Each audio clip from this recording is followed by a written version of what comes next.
अमरनाथ यात्रा पर रवाना हुई भक्तों की टोली। आज पहला जत्था करेगा बाबा बर्फानी के दर्शन।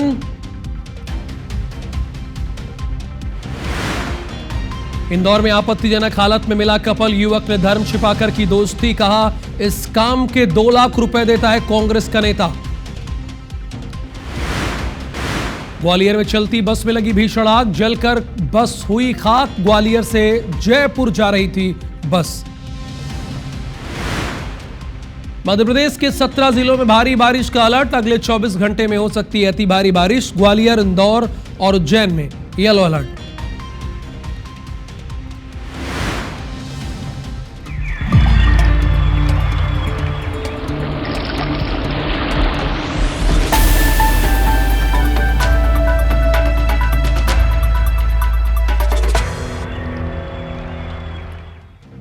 गुड मॉर्निंग मध्य प्रदेश, मैं हूं आपके साथ राहुल सौमित्र। खबर इंदौर से है। मिनी मुंबई में एक और कांड हुआ है। आपत्तिजनक हालत में युवक और युवती मिले हैं, जिसके बाद हिंदू संगठनों ने घेराबंदी की है स्टूडियो अपार्टमेंट की। मुस्लिम युवक ने पहले नाम छिपाने की कोशिश की। जब हिंदू संगठन के लोगों ने नाम पूछा तो उसने कहा कि मेरा नाम रमेश जायसवाल है, लेकिन जब कड़ाई से पूछताछ की गई तो उसने बता दिया नहीं, रमेश जायसवाल मेरा नाम नहीं है, मेरा नाम शेख अरबाज है। मोबाइल में इसके कई लड़कियों से संबंध होने के सुराग मिले हैं। और आपको पता है कि इसने क्या बताया है? इसने ये बताया कि कांग्रेस का पार्षद है अनवर कादरी जो फंडिंग करता है। ये स्वीकारी है इसने बात। असल में हिंदू लड़कियों को प्रेम जाल में फंसाने के बदले कांग्रेस का नेता अनवर कादरी 2 लाख रुपए मुस्लिमों को देता है। 2 लैपटॉप भी इसके पास से मिले हैं, जिसमें बहुत सारे वीडियोस हैं। हिंदू संगठन ने युवक और युवती को लसूड़िया पुलिस के हवाले कर दिया है। लसूड़िया पुलिस अब इस पूरे मामले की जांच कर रही है। अंशुल, जो बात पहले भी सामने आई थी कि इसके पीछे एक बड़ा नेक्सस है, इसके पीछे बाकायदा फंडिंग की जाती है। आपको याद होगा भोपाल का TIT कॉलेज का कांड, अभी बहुत दिन नहीं हुए और देखिए अब वही बात सामने आ रही है। और इस बार अनवर कादरी का एक बार और नाम सामने आ रहा है। यानी ये पुख्ता हो गया कि ये हिंदू लड़कियों को फंसाने के लिए मुस्लिम लड़कों को पैसा देने का काम करता था। क्या खबर है? बिल्कुल राहुल, अनवर कादरी जो है वो अभी भी फरार चल रहा है। इंदौर में कलेक्टर ने अनवर कादरी पर रासुका भी लगाई है और पुलिस ने उस पर 10,000 का इनाम भी घोषित कर चुका है। लव जिहाद में फंडिंग के मामले में जब से फरार चल रहा है उसके बाद एक कई मामले जो हैं वो सामने निकल करके आ रहे हैं। और कल जब लसूड़िया इलाके में हिंदुवादी संगठनों ने एक फ्लैट से एक युवक और युवती को पकड़ा आपत्तिजनक हालत में, तो युवक ने पहले अपना नाम जो है वो रमेश बताया, लेकिन जब उसकी अच्छे से पिटाई की गई, उस पर दबाव डाला गया, तो उसने फिर अपना असली नाम शेख अरबाज बताया। और उसने बताया कि जो कांग्रेस पार्षद है अनवर कादरी, वो ही इस पूरे मामले में उसको फंडिंग करता है। अनवर कादरी की तरफ से उसे पैसे दिए गए थे और इस पूरे मामले में लव जिहाद जैसे काम करने के लिए अनवर कादरी ही उसे जो है उकसाता था। हालांकि अनवर कादरी अभी भी फरार चल रहा है, लेकिन अब एक और नया मामला निकल करके लसूड़िया थाने में ये सामने आया है, जिसमें कि युवकों को फंडिंग देने जैसी बात जो है वो निकल करके सामने आ रही है। हालांकि लसूड़िया थाने पर दोनों को सौंपा गया था, युवक और युवती को, जिसके बाद पुलिस ने इसमें आगे की कार्रवाई जो है वो शुरू की है। युवक पर प्रतिबंधात्मक धाराओं में जो है वो कार्रवाई की गई है। साथ ही युवक से अब पूरी पूछताछ जो है वो की जा रही है।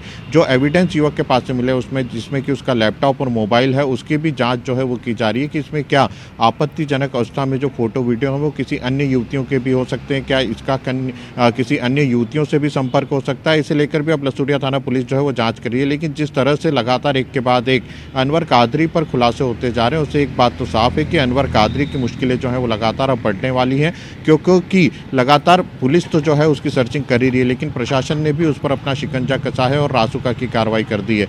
जब से पूरा मामला सामने आया था तब से ही अनवर कादरी जो है वो फरार बताया जा रहा है। उसका परिवार जो है वो भी घर पर मौजूद नहीं है और लगातार उसकी तलाश में अनवर कादरी की सर्चिंग में अलग अलग जगहों पर छापे भी मारे जा रहे हैं। 3 पुलिस टीम जो है वो अनवर कादरी की तलाश कर रही है। और सबसे बड़ी बात राहुल आपको बता दूं कि अनवर कादरी पर 18 अपराध पहले से ही दर्ज हैं, यानी कि ये कोई पहला अपराध ऐसा नहीं है जिसमें अनवर कांग्रेस के नेता हैं जिनके खिलाफ 18 मामले पहले से दर्ज हैं और ऊपर से ये मुस्लिम लड़कों को हिंदू लड़कियों को फंसाने के लिए 2 लाख रुपए की फंडिंग करते हैं।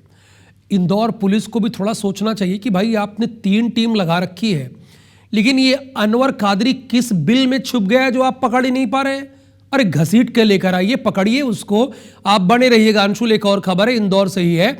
राजा की बहन सृष्टि पर असम में एफआईआर दर्ज हो गई है। राजा की बहन सृष्टि पर असम में एफआईआर दर्ज हुई है। सृष्टि ने राजा की हत्या को नरबली बताकर वीडियो वायरल कराया था। राजा के लापता होने से लेकर शव मिलने तक सोशल मीडिया पर वो सक्रिय थी। मामले में तूल पकड़ने के बाद सृष्टि ने सोशल मीडिया पर माफी मांग ली थी, लेकिन वो तो माफी मांग ली अंशुल, लेकिन राजा की बहन सृष्टि रघुवंशी पर असम में तो एफआईआर दर्ज हो गई ना।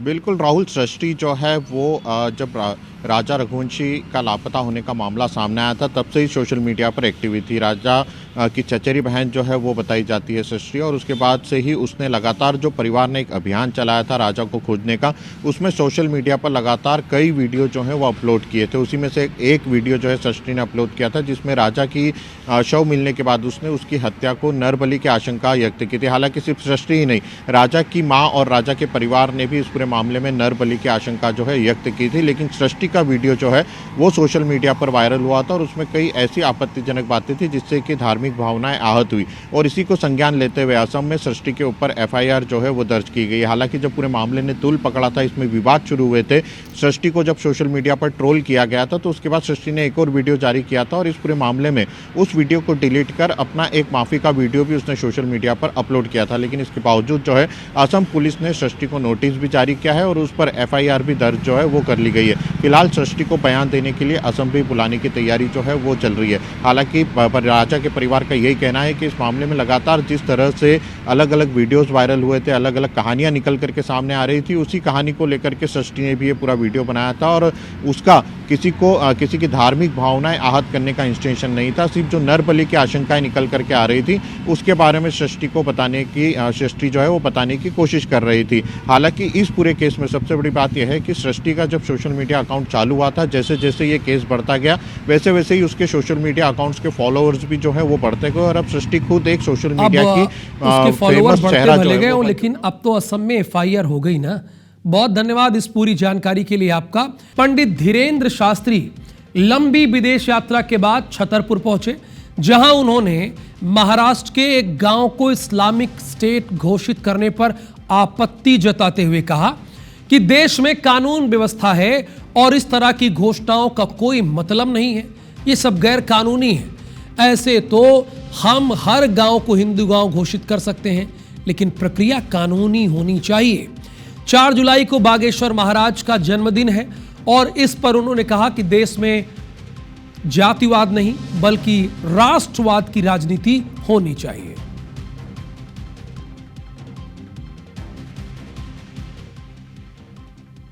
देखिए, पूरे प्रदेश को घोषित करने के लिए कानून बदलेगा, संविधान बदलेगा, व्यवस्था बदलेगी, तभी हो पाएगा। नहीं तो हम भी घोषित कर सकते थे। इस देश को कुछ लोग गजवाई हिंद बनाना चाहते, हम सिर्फ ये चाहते हैं यदि आप गजवाई हिंद बनाएंगे तो हम भगवाई हिंद बनाएंगे। इधर जबलपुर में रेलवे ट्रैक पर मोबाइल से गेम खेलना एक युवक को बहुत भारी पड़ गया है। लेकिन आप ये भी सोचिए कि रेलवे ट्रैक पर मोबाइल का गेम क्यों खेलना। मोबाइल गेम में असल में युवक इतना मशगूल हो गया है कि जो ट्रेन की आवाज़ 2 किलोमीटर तक दूर लोगों को सुनाई दे जाती है, इसको सुनाई ही नहीं दी गई, चूंकि मोबाइल में डूबा था। अगर आप भी मोबाइल में डूब जाते हैं और इतने खो जाते हैं तो जरा सावधान रहिएगा। ट्रेन की टक्कर से इसका पंजा कटा है। घायल युवक को हॉस्पिटल में एडमिट करा दिया है, जहां उसका इलाज चल रहा है। मुरैना जिले के जौरा थाना क्षेत्र के अंतर्गत आने वाले आलापुर गांव में डकैती की सनसनीखेज वारदात की खबर हमने आपको कल बताई थी। यहां गांव की सरपंच मंजू राजकुमार यादव के घर पर मंगलवार रात कुछ हथियारबंद बदमाशों ने धावा बोलते हुए परिवार को बंधक बनाकर डकैती की घटना को अंजाम दिया। 4 बदमाश सरपंच के घर से 60 तोला सोना, करीब 1 करोड़ रुपए नगद लूटकर फरार हो गए। इतना ही नहीं, बदमाश डकैती की घटना को अंजाम देने के बाद जो घर में सीसीटीवी का कैमरा लगा था, उसका जो डीवीआर था, वो भी निकाल कर ले गए।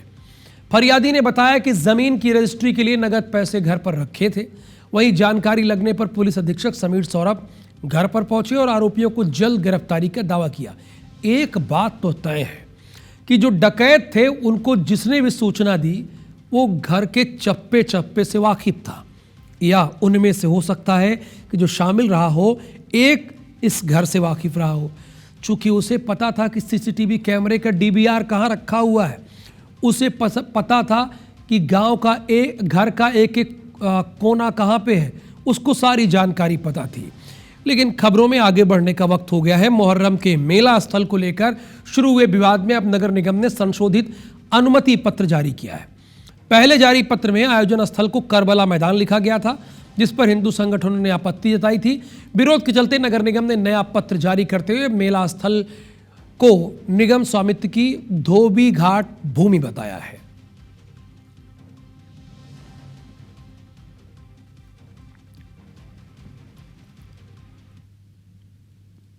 धोबी घाट वर्षों से ताइये यहाँ ठंडे होते तो उसके भी वर्षों पहले से धोबी घाट यहाँ निरंतर धोबी घाट के नाम से इस जगह को जाना जाता है। नगर निगम ने लिए और जो ये मुहर्रम के मेले की इनको परमिशन दी गई है, अनुमति दी गई है, उस अनुमति के विरोध में हिंदू संगठन और हिंदू समाज आक्रोशित है और उसका विरोद कर रहा है। संगठन जो भी बने हैं वो कुल मिला के भारतीय जनता पार्टी द्वारा अतिवादी संगठन जो है भारतीय जनता पार्टी द्वारा प्रोषित संगठन है।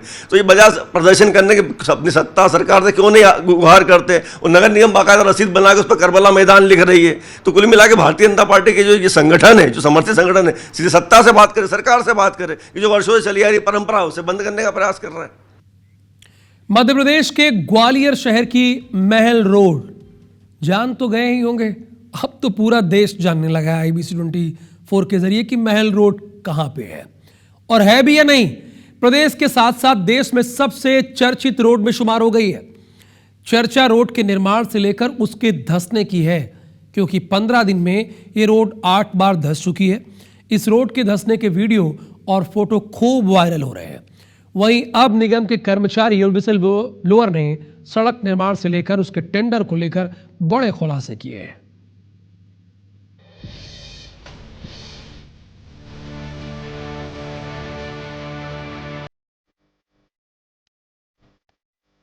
ग्वालियर शहर की कुलदीप नर्सरी से पड़ाव तक जाने वाली ये रोड 12 दिन में 8 बार धंस गई। यानी यूं कहें भ्रष्टाचार देखकर महल रोड का सीना फट गया है। स्टॉर्म वाटर ड्रेनेज सिस्टम के लिए सड़क को खोदा गया था। पाइपलाइन डालने के बाद सड़क का निर्माण किया गया। पूरा प्रोजेक्ट 18 करोड़ 65 लाख रुपए का था, जो बिलो टेंडर में 14 करोड़ 65 लाख रुपए से निर्माण कंपनी ने लिया था, जिसमें 4 करोड़ रुपए सड़क के लिए खर्च होने थे। लेकिन हुए कितने, ये सवाल है। 4 से 7 मीटर तक खुदाई की गई। कुलदीप नर्सरी महल रोड से पड़ाव चौपाटी तक 2800 मीटर सड़क का निर्माण किया गया है। साल 2024 में पूरा होने वाला ये प्रोजेक्ट भी लेट हो गया। भ्रष्टाचार में लिपटे काम में खामियां इतनी हैं कि हालत आपके सामने है। हर रोज ये रोड धसक जाती है और ट्रैफिक को डाइवर्ट किया जाता है, तो लोगों को खासी मशक्कत का सामना यानी कि परेशानी का सामना है वो यहाँ पर करना पड़ता है। तो लोगों से जानते हैं, आप युवा हैं, कैसे देखते हैं? हर रोज डेली होता है सर, डेली होता है। भोपाल की सुरंग बना दी है, भोपाल जाने तक की सुरंग बना दी हो, ऐसा लगता है सांसद जाएगी ये पूरी सुरंग। ये इस तरह का काम हो रहा है, इसको अच्छी तरीके से बनना चाहिए। रोड तो धसक रही है। अब ये काम जो है ठेकेदारों का ऐसा ही रहा है, मुझे लग रहा है प्रशासन की लापरवाही है। अच्छा, क्या घटिया क्वालिटी की सड़क का निर्माण किया गया है? हाँ, घटिया क्वालिटी की है। ग्वालियर स्मार्ट सिटी जरूर है, लेकिन स्मार्ट सिटी जैसी है नहीं है। स्टॉर्म वाटर ड्रेनेज सिस्टम के लिए डाली जाने वाली पाइपलाइन और सड़क निर्माण का काम शुरू से ही विवादों में था।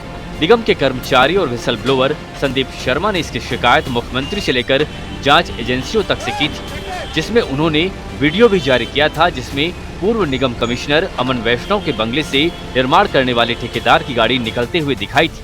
उन्होंने आयुक्त पर लेन-देन के आरोप लगाए थे। मुख्यमंत्री महोदय से लेके और सभी स्थानों पर जो है मैंने शिकायत करी थी कि इस प्रकार से जो है तत्कालीन आयुक्त ने जो है पूरी फाइल की है और फाइल में जो है भ्रष्टाचार किया गया है, और ये जो है आगे जाकर जो है ये जिसकी ये फाइल है प्रकरण की, और ये इसमें जो है ये खराब काम जो है इसमें सिद्ध होगा। IBC 24 ने लगातार इस निर्माण के काम की खामियों की खबर दिखाई। महापौर से लेकर जिम्मेदार लोगों को स्पॉट पर बुलाकर निरीक्षण करवाया। इसमें जो तकनीकी खामी अब तक समझ में आई है वो ये है कि ठेकेदार ने पाइपलाइन के लिए सड़क को खोदा, लेकिन भराई के दौरान खोदी हुई मिट्टी को वापस भर दिया, जबकि उसे गिट्टी का उपयोग करना था। अब जब बारिश हो रही है तो ये मिट्टी धंस रही है। निगम आयुक्त का कहना है कि रोड के निर्माण से लेकर टेंडर प्रक्रिया तक की जांच के आदेश दे दिए गए हैं। नगरीय प्रशासन विभाग के अधिकारियों की टीम भी जांच करेगी। बड़े बड़े सीवर के जो पाइप हैं वो डाले गए हैं और नाले के पाइप, और जिसके कारण उसकी गहराई भी बहुत थी गड्ढों की, और उसमें हो सकता है कि थोड़ा मटेरियल भी खराब डाला हो, तो उसके लिए ठेकेदार के खिलाफ कार्रवाई की जाएगी और अधिकारियों के खिलाफ भी कार्रवाई होगी। रोड की गुणवत्ता संबंधी जो है मटेरियल संबंधी उसमें दिक्कत आएगी तो जो वरिष्ठ कार्यालय की जो टीम है और कलेक्टर महोदया द्वारा जो टीम की जांच गठित की गई है उसमें जो निष्कर्ष आएगा, जो जिम्मेदार अधिकारी रहेंगे उनके खिलाफ नियम संगत कड़ी कार्रवाई की जाएगी। स्टॉर्म वाटर ड्रेनेज सिस्टम का काम संजय जैन की जैन एंड राय कंपनी ने किया है। रोड का काम हकीम शर्मा की कंपनी HNS ने किया है। बहरहाल इस धंसती सड़क का मुद्दा राष्ट्रीय स्तर तक उठ चुका है। माना जा रहा है कि 2 से 3 दिन में जो जांच कमेटियां अलग अलग स्तर पर बनाई गई हैं, वो अपनी रिपोर्ट देंगी। उसके बाद बड़ा एक्शन देखने को मिल सकता है। नासिर गौरी, IBC 24, ग्वालियर।